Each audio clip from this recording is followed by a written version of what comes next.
I call Mackenzie Blackwood Darcy Kemper for one video and he plays his worst game as an Av afterward. So maybe this is my fault.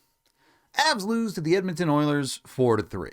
For the record, I don't think Blackwood played all that well. The first 2 goals I don't love that he gave up, but he is far from the biggest problem in this game for the Avalanche. No, this game is incredibly frustrating because the Avs did something they haven't done all season. They played what is maybe not their best first period of the year, but certainly their most successful first period. The Avs finished great in the first period, and the privilege of finishing great is that you don't have to generate as many opportunities because you already have the goals that you want. It starts off with what has been consistent for the Avs over this last little stretch, as a depth goal gets them on the board first. Avs battling deep in the offensive zone here, and they're going to win a puck battle. LOC is going to find a puck that's squirting out, get to it, and just go right to the dangerous area. Does not think twice about it and catches Edmonton off guard a little bit, and he's able to put a nice finish with a slick little move at the top of the crease to tuck one in. We have apparently entered that portion of the season where LOC just goes off every single night. It happens every year, and it's great to see happening right now.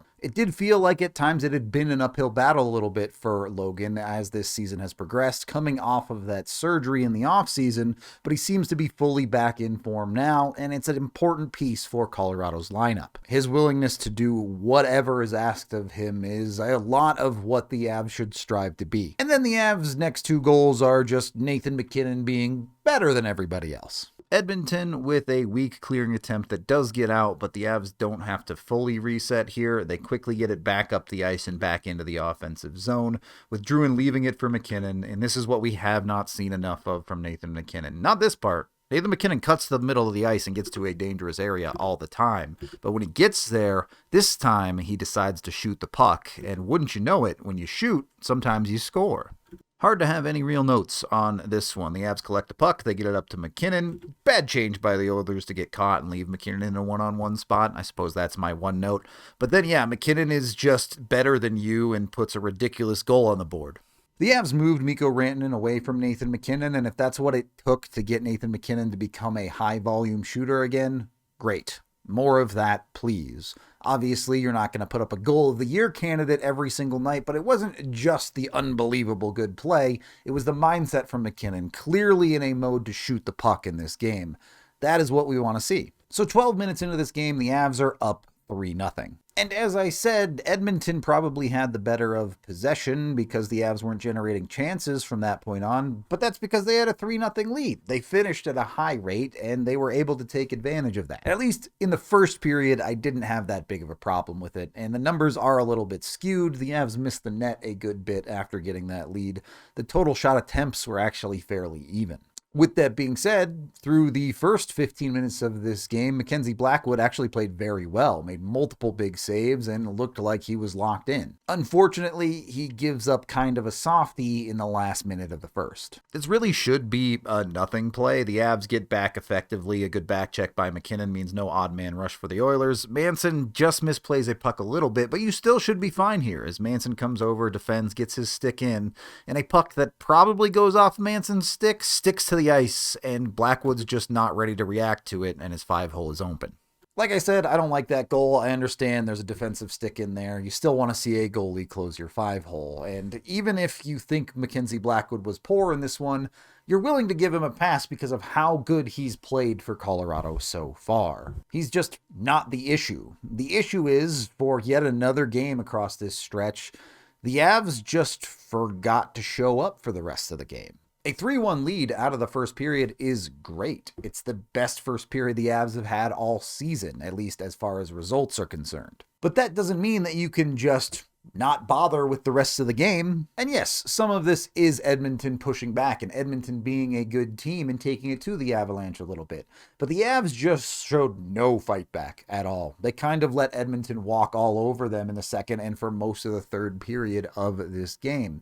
It's disappointing, not because Edmonton was a better team, but because we know the Avs are capable of better than that. They showed it in the first period of this game. They show it pretty regularly this season, but to just go away and let Edmonton do what they want with you, it's awfully frustrating. I expected a little bit of that to start the second period. They get that late goal. You know Edmonton's going to push and try to get themselves back in the game. So some of that happened. The Avs survived the first 5 minutes, and you're thinking, all right, maybe the Avs weather this and get through it, and then a goal goes in. There have already been failed clearing attempts on this shift for the Avs, but just directly leading up to the goal, let's count the problems. Rantanen, with clean possession of the puck, is ultimately going to lose this puck battle, or at very least, not win it. Girard, not a big enough, strong enough player to even really be competitive on this puck battle, and yet the Avs still get a clean opportunity because of a lost puck from Edmonton, where Kiviranta is going to collect this puck, has no one directly pressuring him. Yes, he's being challenged, but he's not on top of him. All he has to do is send this up the wall, and it's cleared. And instead, on his backhand, he tries to flip it directly towards the Edmonton defense, so it's a failed clear. From here, it just is bad. Like, everything else, whatever. But that all is not good enough. And then there's about 7 bodies, 3, 4, 5 bodies in front here screening Blackwood. Would still love for Blackwood to track this a little bit better. He guesses the wrong side, and he never sees it.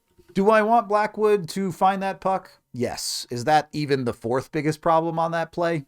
No. So now you're in a 1-goal game. This is a legit hockey game at this point. This is where you kind of need to pick your play back up if you're serious about winning it. And the Avs just don't. They do nothing to really compete with the Oilers in this period. And if you give players like Connor McDavid and Leon Draisaitl enough opportunities, they're eventually going to beat you. This is another shift where the Avs have just failed to clear a puck. There's also been other chaos, lost sticks and helmets, so it's a bit discombobulated for Colorado. But frankly, they just get outworked by Edmonton's best players. Yes, there is a lot of skill here, but there is also just pure grit and determination. McDavid doesn't take no for an answer against Rantanen here and is able to stick with this play to create something for Edmonton. A little bit of a lucky bounce there, for sure, but then the whole problem gets compounded. 3 Avs forwards, all on the wrong side of Connor McDavid in the defensive zone. Seems bad. McDavid wins the race to the rebound, and that's a tie game.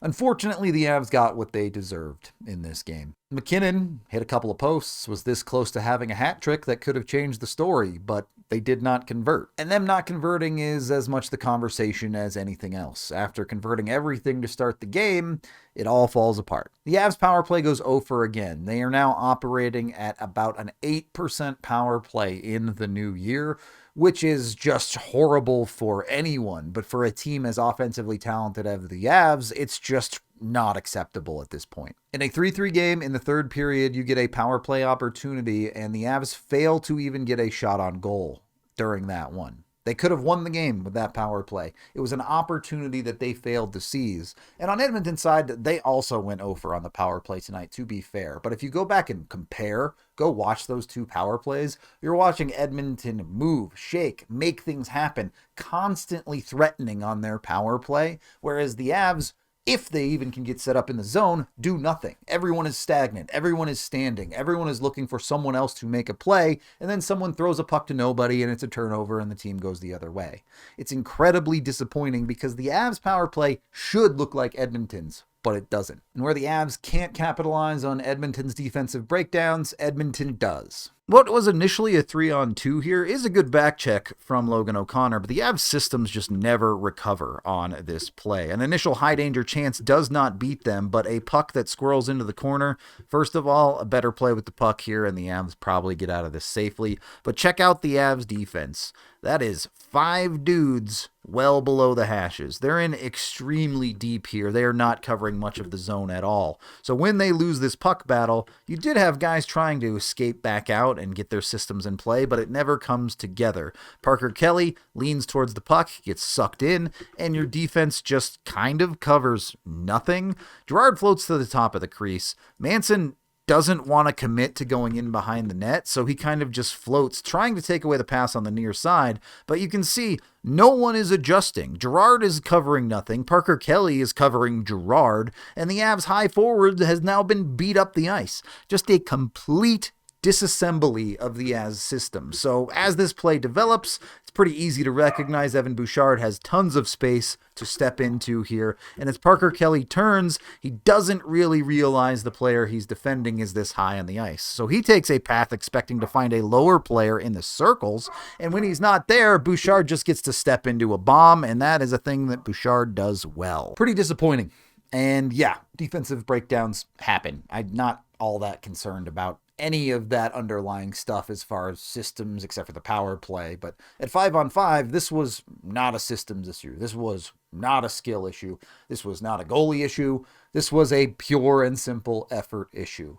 The Avs got up 3-0, turned the engine off, threw the keys out of the car, and when the car stopped, they had no way to turn it back on. There have been a couple of games this year that have been like this, and it's really disappointing. I don't think it's a long-term issue for Colorado. They've shown tons and tons and tons of times this team usually doesn't quit. When they trail, they're willing to get themselves back into games. For the majority of the year, when they get the lead, especially if they have a lead in the third period, they do a great job of closing out games and sticking with it.